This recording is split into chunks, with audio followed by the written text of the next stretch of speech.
Hey, what's going on YouTube? So this is part 3 to my Nazi zombie storyline. I'm going to try and keep this short, but I'm going to talk for these last episodes, explain a little bit more because this is my storyline. Black Ops is no part of my storyline, but I will reference Black Ops certain areas of the storyline in my story. So, if you watched my last episode, you would know that we're about to teleport somewhere else. When we come on the other end, Richtofen is actually very surprised. Kind of like in Kino. The loading screen. He's like, oh, I didn't know he could do that. Well, what he's basically referring to in my storyline is when this happens, not only did the teleporter teleport them to a different dimension, it actually teleported them somewhere where there was not a mainframe. And so basically what happened is when this happened, they basically teleported out in the middle of the concrete, on some street. Like I said, trying to keep it short, we're in Paris. We don't know yet, but we're in Paris. Okay? And by the way, at the end of this video, there's going to be huge spoiler at what I'm setting this up to be. So, once again, I'm going to try and keep this video short to kind of explain where we're going at the end of the video.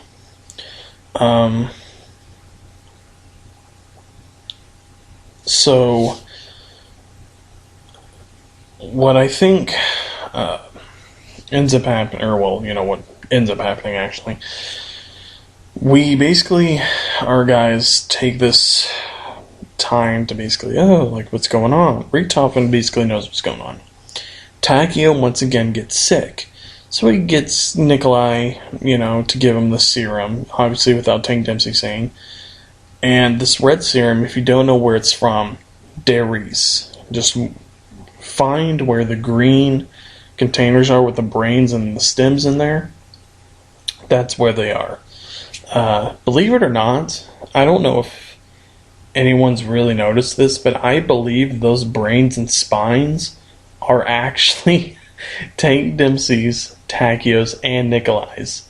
And what happened is, maybe that wouldn't be a good way to put it, but that's what I think anyways. Pretty weird. Anyways, so that's basically what happened. So he's like, oh, I'm cured.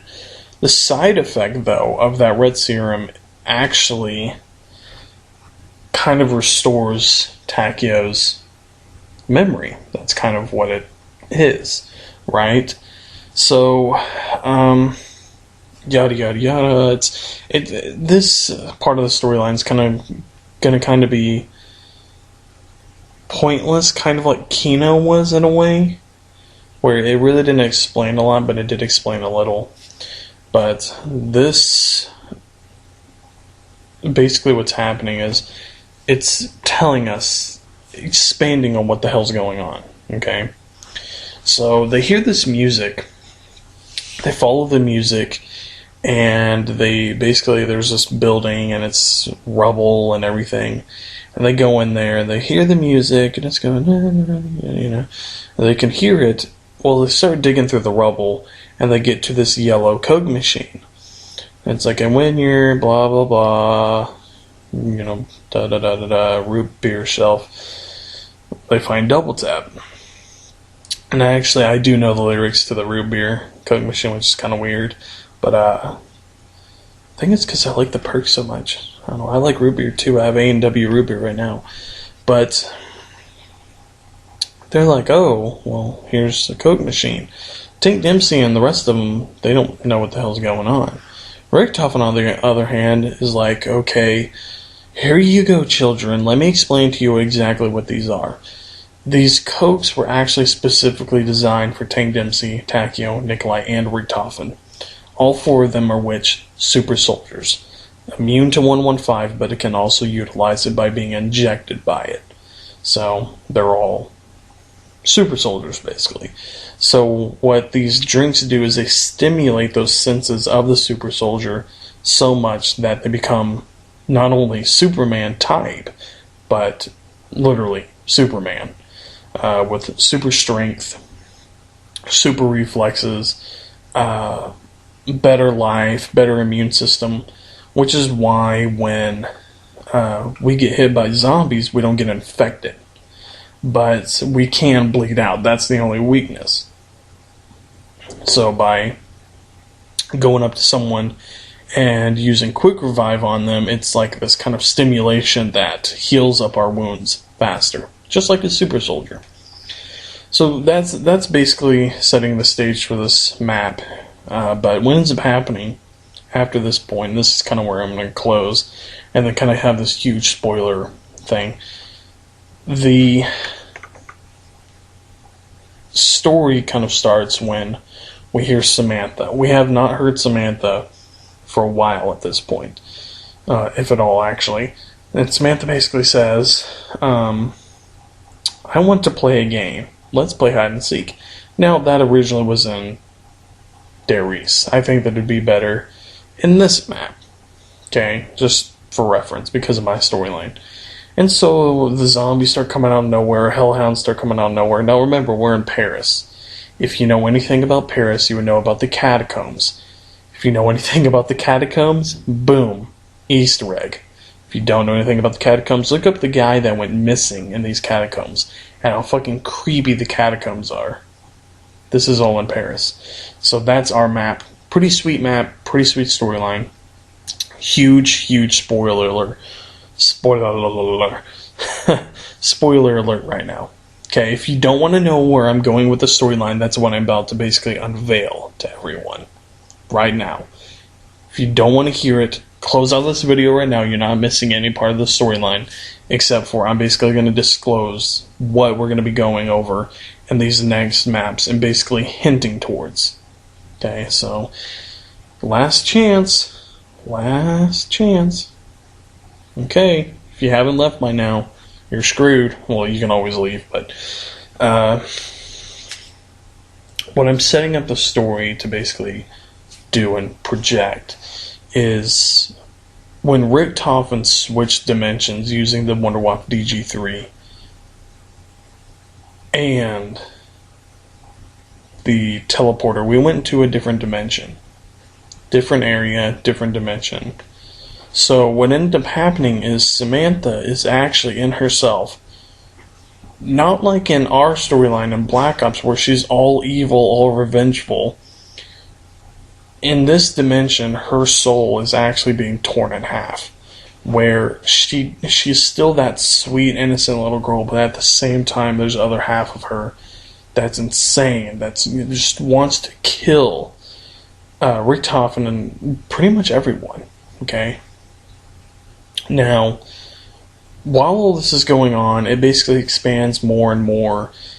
We kind of learn a little bit more about the Anunnaki, the reptilian, evil aliens, you know, and that's basically this force of good versus evil, and just this huge clash of Titan and Titan, dimension and dimension, which explains why the zombies are here, which explains why the living is here. It's two dimensions colliding. The living, the dead, good, evil, Anunnaki, reptilians, you know, good, you know, I said good versus evil, but like good emotions versus bad emotions. They are colliding, and Richtofen teleported them in an absolute hellhole. Because in these two devices he created, one is actually used for good, one is actually used for bad. The bad one is the Wonderwalk DG3, which is used for killing. The teleporter, however, is not used for killing, essentially, but it's something that humans can utilize to better further themselves. Connecting with all that, it leads to this final conclusion, and I think this would be a real kind of, you know, put the cap on the bottle type thing where it's like, wow, that was crazy. What ends up happening is at the end of the story, and maybe this isn't really original, but I think it fits the storyline best. What happens is the whole storyline was a video game. Well, not a video game, but it was a game. And you kind of learn that through the storyline. And the first hint of this was, I want to play a game. Let's play hide and seek. Okay. And that set the stage for the big picture. Okay, I guess you could say. The ending cutscene for the entire storyline, so for instance, it'd be like playing Moon and dying, and then it going to a cutscene. Kind of like Call the Dead, if you will. So, in this case, the cutscene is actually of a darker picture where you basically see these kids in this insane asylum playing a game. They're playing a game with each other. And you see every character and every aspect of the storyline. You're just like, what? So this was all just a game that these kids were playing, and it was in their minds. And you have like, Takio, which is like this insane, maybe not Asian kid, but we'll just say for the sake of the story, he is Asian. And he's insane, obviously, but he's like, he keeps to himself, he's really quiet, he just mutters the same thing over and over again. And then you have Nikolai, who's this, there's actual kids that are like this. And he's like, once again, for the sake of the story, he's like this Russian-looking kid. And he's very protective over his Coca-Cola bottles. Like, he collects them. Now, the storyline, he refers to it as vodka, but it's in reality Coca-Cola. Not saying Coca-Cola is vodka, but that's where it kind of comes in. And then you have Samantha, which in real life is an insane girl that has a split personality in real life. And there are people that are actually like that, where one minute they're like, oh yeah, we're all nice, blah, blah, blah. And the second half, they're just like crazy. Then of course you have Ting Dempsey. This kid, he's kind of like this leader type figure where he's half insane, half not, I guess you could say. He's just kind of a fun kid, and he's basically the one that got all the other kids to basically pretend that's all they're doing. And so you're asking, well, who's the Anunnaki? Who are the reptilians? Well, a lot of people know in these insane asylums, there a lot of horrific things go on. So the ending half, the Anunnaki are basically the nurses and these good people that try and take care of these children. However, the reptilians are not exactly reptilians, but just for the sake of our story, like I said, they are people like, all those insane asylum movies, adoption house movies, where there's that one evil woman. That's basically who she is. So you're talking about all the zombies and stuff. Well, those are all the other kids that aren't a part of their story. So where do the Perca-Colas come in? Well, the Nikolai child actually shares his colas for the sake of the video. I keep saying video game. For the sake of the game that they've pretended to play. And, well, the guns. Well, they don't have guns at all. They're toy guns that they're using. And it really, to me, that would just put the end to the story. We don't have any reason for Richtofen being a dumbass and everything, then you're probably like, oh, well, why did Richtofen, why are all these sad memories in this game that they're playing? But you fail to realize that these are insane kids. These type of things happen to them almost every day. So when they're making super soldiers, needles, quick reviving someone off the ground, hello, needle, shots, insane asylum, fixing people by injecting them with shit that doesn't need to be in them. And it's all part of the bigger picture. Okay? I think if it had just ended like that, everyone should have left satisfied. That's what I think. Maybe I'm wrong. Maybe people are like, oh, this is fucking stupid. Even though in reality it's like, wow. Wow. That is insane. And not because I made the storyline. A lot of people were actually expecting an outcome like this. Which kind of fueled the reason for me to make a storyline like this. Where a lot of people are saying, oh, well, maybe it's just an actual game. Well, I thought, well, every aspect of our storyline has to deal with this. Airplane, well, they arrived to the insane asylum by airplane. Nocturne and Taunton. They only have playtime at night. Most of the maps. They're in an insane asylum. Verrucht. Tank Dempsey got captured. New kid. His best friend, Richtofen. The kid Richtofen. Okay. What else? Darius, the Eclipse. The Eclipse could kind of be like this interrogation type thing. The electroshock therapy, interrogation.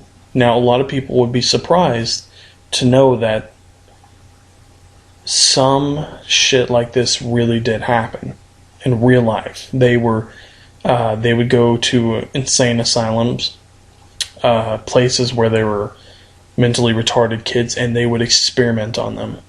The Nazis did in World War II, and I wouldn't be surprised if we still do it. Adoption centers where kids, what do you call them, orphans, they would experiment on them too. It's all a part of the bigger story, bigger picture. So every aspect of the story, pack-a-punch. It's all in their heads. The pack-a-punch could simply be the music machine, the jukebox. Oh, am I going to get a double tap? Play that tune. Yeah. Do. And it just plays the tune. And it's all in their heads. But they're pretending. The teddy bear. Once again, the girl with two personalities.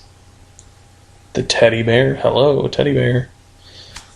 Okay, all the knives and stuff that they see in the video game. Once again, interrogation. Which is what they used to do. So, as this video closed, that's basically it. So, I'm going to talk to you guys later. I hope you enjoyed, and if I gave away too much of the story, I warned you. So, that's it, and I will talk to you guys later.